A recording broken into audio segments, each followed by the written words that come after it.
सोचिए, देश के लाखों सरकारी कर्मचारियों की सैलरी तय करना यह कितना बड़ा काम होगा। और यह सिर्फ आंकड़ों का खेल नहीं है, बिल्कुल नहीं। ये तो सीधे सीधे आर्थिक न्याय से जुड़ा सवाल है। ये इस बात का सवाल है कि देश जो तरक्की कर रहा है उसका फायदा उन लोगों तक कैसे पहुंचे जो इस देश को चलाने में दिन रात लगे रहते हैं।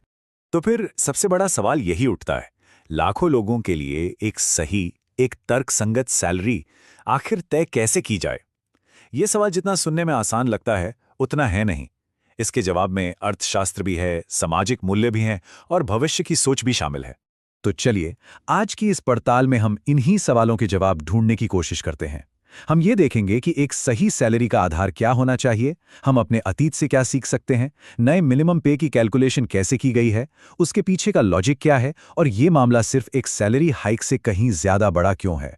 चलिए शुरू करते हैं एकदम बेसिक सिद्धांत से। देखिए, मिनिमम पे या न्यूनतम वेतन का मतलब सिर्फ एक रकम तय कर देना नहीं होता। इसका असली मकसद ये पक्का करना है कि सबसे कम सैलरी पाने वाला कर्मचारी भी एक सम्मानजनक जिंदगी जी सके, वो भी देश के मौजूदा सामाजिक और आर्थिक हालातों के हिसाब से।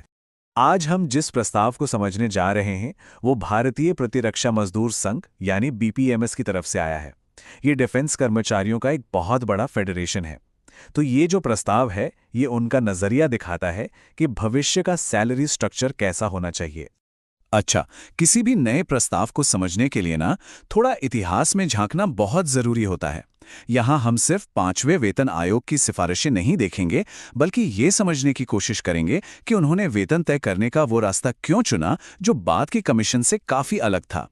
तो देखिए, 5वें वेतन आयोग ने एक बड़ा दिलचस्प सिद्धांत अपनाया था, स्थिर सापेक्ष आय मानदंड। अब ये नाम सुनने में थोड़ा मुश्किल लग सकता है ना? पर इसका मतलब बहुत सीधा है। इसका मतलब यह है कि जैसे जैसे देश की औसत आय मतलब पर कैपिटा इनकम बढ़ती है, ठीक उसी अनुपात में सरकारी कर्मचारी की आय भी बढ़नी चाहिए। ये तरीका बाद के वेतन आयोगों के आइक्रोइड फॉर्मूले से एकदम अलग था, जो बस रोटी, कपड़ा, मकान जैसी कुछ गिनी चुनी जरूरतों की लिस्ट पर आधारित था। और सुनिए, आयोग ने खुद अपने शब्दों में इसे सबसे न्यायसंगत तरीका कहा था। पर क्यों? क्योंकि ये सिद्धांत सैलरी को सिर्फ गुजारा करने का जरिया नहीं मानता, बल्कि उसे देश की आर्थिक तरक्की में एक हिस्सेदार बनाता है। मतलब आप सिर्फ एक दर्शक नहीं हैं, बल्कि एक भागीदार हैं।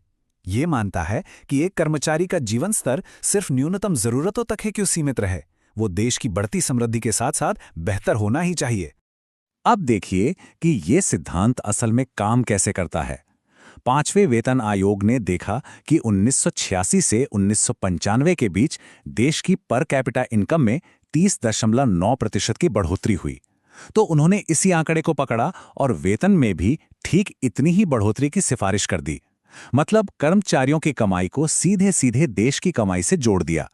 ये सिर्फ कोई किताबी बात नहीं थी, इसे असल आंकड़ों के साथ लागू किया गया था। तो बीपीएमएस ने इसी ऐतिहासिक सिद्धांत को उठाकर आज के समय में कैसे लागू किया है, ये बहुत दिलचस्प है। वो छठे और 7वें वेतन आयोग के उस खपत वाले फॉर्मूले को छोड़कर वापस 5वें वेतन आयोग के ग्रोथ वाले मॉडल पर लौट रहे हैं। चलिए जरा उनकी कैलकुलेशन को स्टेप बाय स्टेप समझते हैं। इनकी कैलकुलेशन काफी सीधी है। सबसे पहले उन्होंने 7वें वेतन आयोग का न्यूनतम वेतन यानी 18,000 रुपए को बेस बनाया। फिर उन्होंने देखा कि 2016 से 2025 तक देश की पर कैपिटा इनकम में कितनी बढ़ोतरी हुई, जो कि 86.76% थी। बस इस ग्रोथ को 18,000 रुपए पर लागू कर दिया और वो 53,114 रुपीस के आंकड़े पर पहुंच गए। लेकिन रुकिए, कहानी यहीं खत्म नहीं होती। इस प्रस्ताव में एक बहुत ही अहम सामाजिक बदलाव का सुझाव भी है। देखिए, 7वें वेतन आयोग ने परिवार का मतलब माना था 3 यूनिट, कर्मचारी, जीवनसाथी और 2 बच्चे। लेकिन बीपीएमएस का तर्क है कि अरे भाई, हमारे भारतीय समाज में आश्रित माता पिता भी तो परिवार का ही अभिन्न हिस्सा होते हैं। तो परिवार को 3 यूनिट नहीं बल्कि 5 यूनिट का माना जाना चाहिए। तो जब इस 5 सदस्यीय परिवार के हिसाब से कैलकुलेशन को एडजस्ट किया जाता है तो न्यूनतम वेतन की जरूरत बढ़कर 88,524 रुपए हो जाती है। तो ये जो आंकड़ा है ये सिर्फ आर्थिक विकास को ही नहीं बल्कि एक ज्यादा असलवादी पारिवारिक संरचना को भी दिखाता है। हालांकि कोई भी प्रस्ताव सिर्फ गणित के हिसाब से नहीं चल सकता, उसे देश की वित्तीय हकीकत को भी ध्यान में रखना पड़ता है। एक तरफ कर्मचारियों का हक है तो दूसरी तरफ सरकार की राजकोषीय जिम्मेदारी भी है। इन दोनों के बीच एक संतुलन साधना बहुत जरूरी है। और इसी संतुलन को ध्यान में रखते हुए बीपीएमएस ने 72,000 रुपये प्रति महीने के न्यूनतम वेतन का एक व्यवहारिक प्रस्ताव सामने रखा है। यह सैद्धांतिक गणना और वित्तीय स्थिरता के बीच का एक मध्य मार्ग है। तो ये 72,000 रुपये का आंकड़ा आया कहाँ से? और सैलरी के जो दूसरे ज़रूरी हिस्से हैं, जैसे फिटमेंट फैक्टर और एनुअल इंक्रीमेंट, उनका क्या? अब हम ये समझेंगे कि बीपीएमएस का ये क्यों मानना है कि सिर्फ खपत पर आधारित मॉडल आज के ज़माने के लिए नाकाफ़ी है और एक ग्रोथ बेस्ड अप्रोच क्यों ज़रूरी है। 18,000 से सीधे 72,000 रुपये का ये उछाल 4.0 के फिटमेंट फैक्टर के बराबर है। अब ये फिटमेंट फैक्टर सिर्फ एक नंबर नहीं है, ये समझिए कि ये पुराने और नए पे स्केल के बीच का एक पुल है।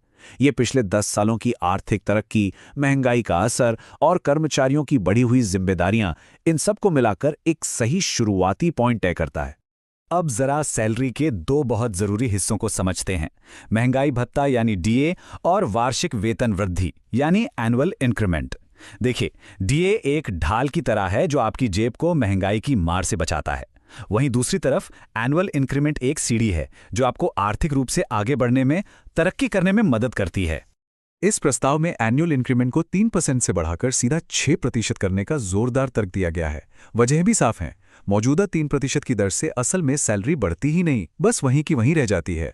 प्राइवेट सेक्टर में 8 से 10% का औसत इंक्रीमेंट मिलता है और फिर बच्चों की पढ़ाई, स्वास्थ्य, इन सब बढ़ते खर्चों को पूरा करने के लिए भी जरूरी है। मतलब साफ है, सैलरी का काम सिर्फ महंगाई से बचाना नहीं, बल्कि असल में बढ़ना भी चाहिए। आखिर में ये समझना जरूरी है कि ये प्रस्ताव सिर्फ नंबर्स और प्रतिशत के बारे में नहीं है। इसके पीछे कुछ बहुत गहरे और बड़े सिद्धांत काम कर रहे हैं। असल में वेतन आयोग की ये पूरी बहस दो अलग अलग फलसफों के बीच की है। एक तरफ है खपत आधारित मॉडल जो पूछता है एक इंसान को जिंदा रहने के लिए कम से कम क्या चाहिए, और दूसरी तरफ है विकास आधारित मॉडल जो पूछता है देश की तरक्की में एक कर्मचारी का सही हिस्सा क्या होना चाहिए। ये प्रस्ताव दूसरे सवाल का जवाब देने की एक ईमानदार कोशिश है।